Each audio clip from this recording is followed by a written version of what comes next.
Well, the title of this presentation, Nailing Jello to the Wall, is basically an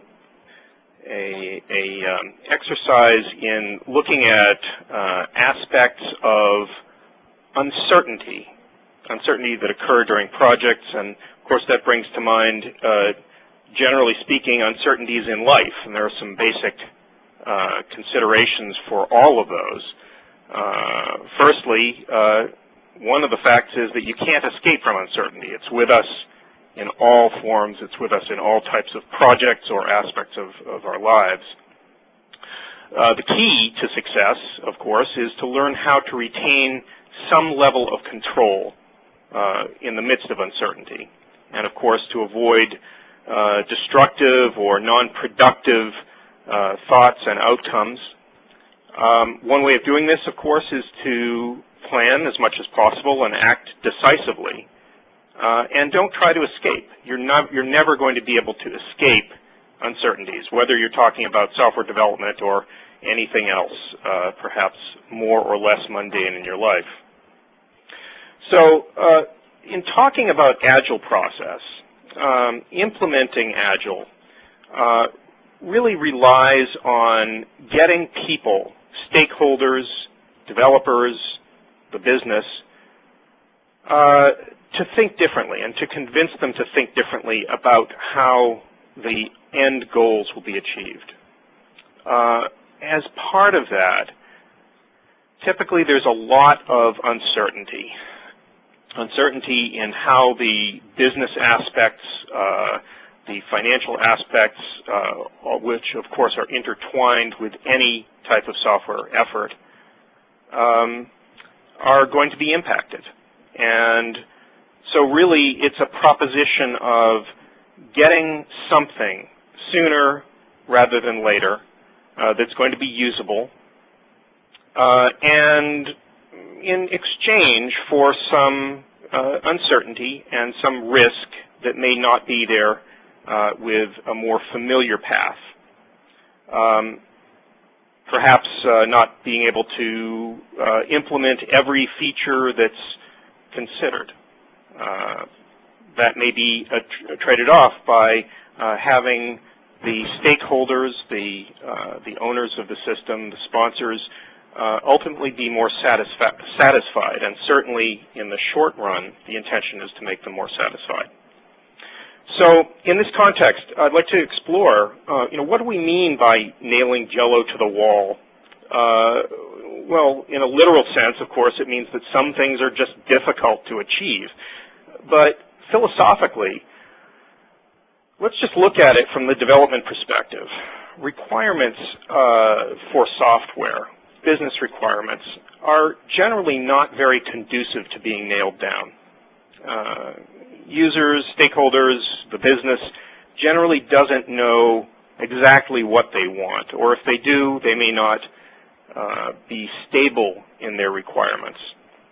And business changes are a reality. And really, Agile has grown out of this, of a need to address this level of uncertainty and this level of change. So, as they say, the truth will set you free, but first it's really going to piss you off. And this is one of the trade-offs that I think is very important to consider. So, a little more depth around the concept of Agile. Let's keep in mind what we're really trying to do. The first thing is rapid delivery of usable, useful software. Process transparency, understanding what's happening in the black box of a software development organization by the business. It's something that, as long as there's been software, businesses have struggled with, from a financial perspective, from understanding what the dependencies are, certainly from understanding what the holdup is in getting delivery to time to delivery. With Agile, the Agile Manifesto that sets out typical principles that are certainly used in determining success factors One of the key factors is sustainable development, being able to maintain a constant pace of turning out usable components, usable software, as soon as possible. It relies on daily cooperation between the two interested parties. And of course, the two interested parties are the entity that's developing the software and the entity that's really interested in the outcome, the business. It's never a good idea to forget that there are these two separate entities and that they may be working at cross purposes to each other. So finding paths of communication is absolutely critical. Part of that communication has to do with what happens when requirements change, and they will. They always do. They change at the most inconvenient times. They change according to the schedule of the business. They change according to the schedule of the market, and 100 other reasons and ways that that can happen. The fact is that Agile has been fairly successful in addressing a lot of these concerns, and key among them in adapting organizations to changing circumstances.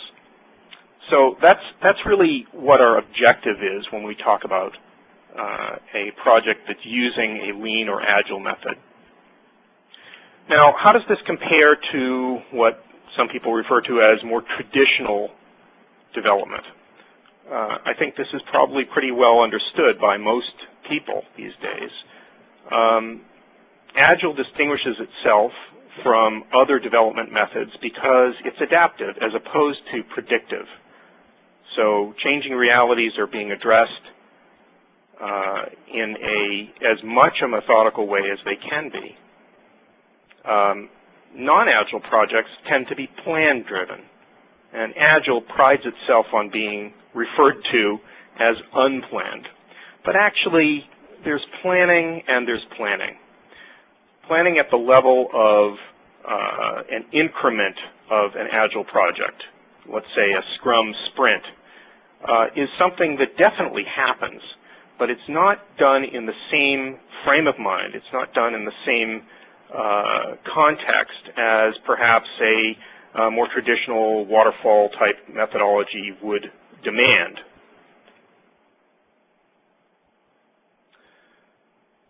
Adaptive development relies on and benefits by a quick refocus of effort.